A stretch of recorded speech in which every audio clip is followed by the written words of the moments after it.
Welcome back. New York City Mayor Eric Adams' legal troubles are no more, at least for now. Federal prosecutors were directed to dismiss his case involving illegal campaign contributions from foreign nationals. You may remember Mayor Adams was indicted in September on charges including conspiracy, wire fraud, soliciting illegal foreign campaign contributions from foreign nationals, and bribery. Adams has pleaded not guilty to all of those charges. The mayor took to the podium moments ago and had this to say about the development. Listen in. My fellow New Yorkers, as you may have heard, the Department of Justice has directed that the case against me be dismissed, finally ending a months-long saga that put me, my family, and this city through an unnecessary ordeal. As I said from the outset, I never broke the law, and I never would. I would never put any personal benefit above my solemn responsibility as your mayor.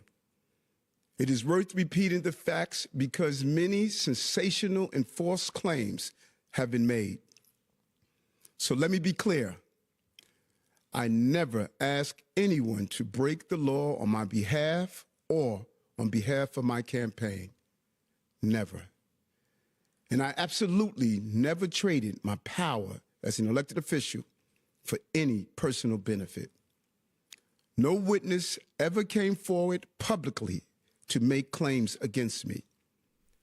None of the baseless threats from prosecutors of new charges.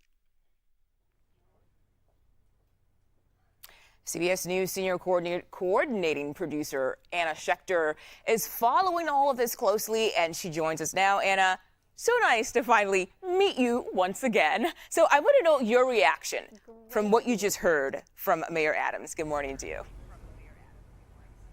Well, I just keep thinking when this news broke of the indictment, reading page after page of a description of these elaborate trips overseas, five-star hotels in Istanbul, for example, all at the same time receiving campaign donations from straw donors, and then pushing through the allegation of pushing through an approval for a Turkish consulate here in New York City without the proper safety measures, pressuring the fire department to make those approvals. So when I hear him talking about that, it doesn't really jive with the story that prosecutors were telling in that indictment.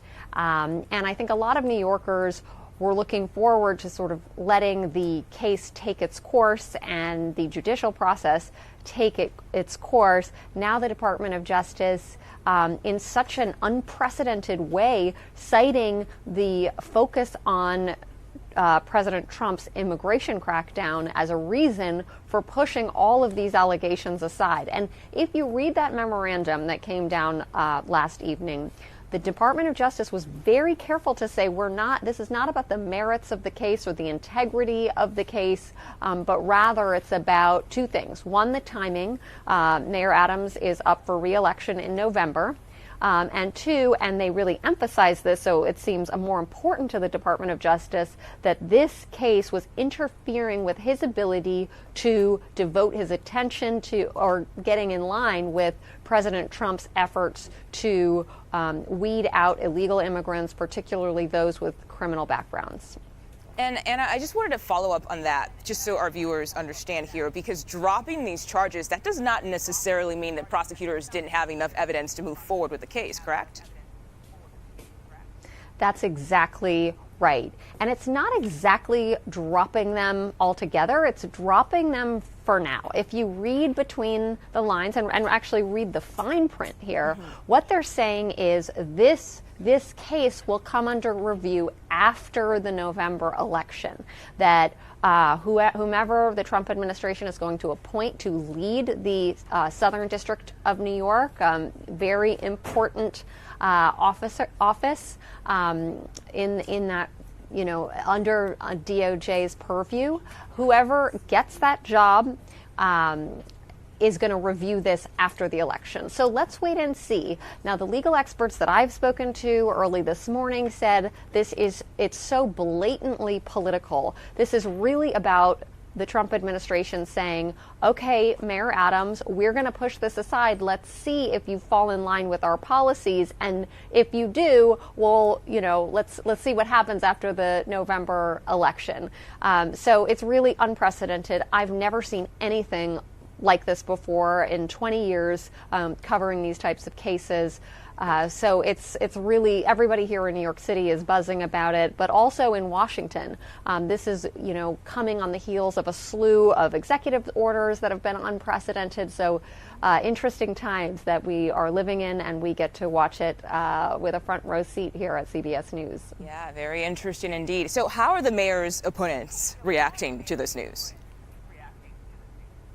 Oh, they have come out of the woodwork to say that Mayor Adams sold out New York City. Remember, this is campaigning time. There's an election coming up later on this year. And so his opponents, the most vocal of them, are actually running for re-election. But you have a serious cohort. Of course, he has his supporters, but he absolutely has detractors who know him from his time at NYPD, from his time as Brooklyn Bureau president. There's a lot of chatter amongst my sources who've known him for a long time who say that he actually doesn't respect the rule of law. You just heard him say that he absolutely does. He's never asked anyone to break the law on his behalf. So it's a real political and legal drama playing out here in New York City. And I have to ask, the big picture here, does this set a precedent for other cases to be dismissed for political officials who maybe fall in line with the president? That is a great question. Because this is unprecedented, I guess by default, it could set a precedent. Let's see how this plays out. I think most legal experts think that the Southern District will fall in line, will drop the charges, or at least push this case aside, drop the charges for now, and then review it. But it remains to be seen. Let's see. Perhaps right now there is an acting lead of the Southern District of New York. Right now, Danielle Sassoon. Let's see what she does. So far, she's declined to comment. So I suppose we could see pushback on this, but I don't really expect to, since the decree in the memorandum was so clear, mandating that these charges be dropped. Okay, Anna Schecter, so great to have you on the stream. Thanks for joining us. Appreciate your time.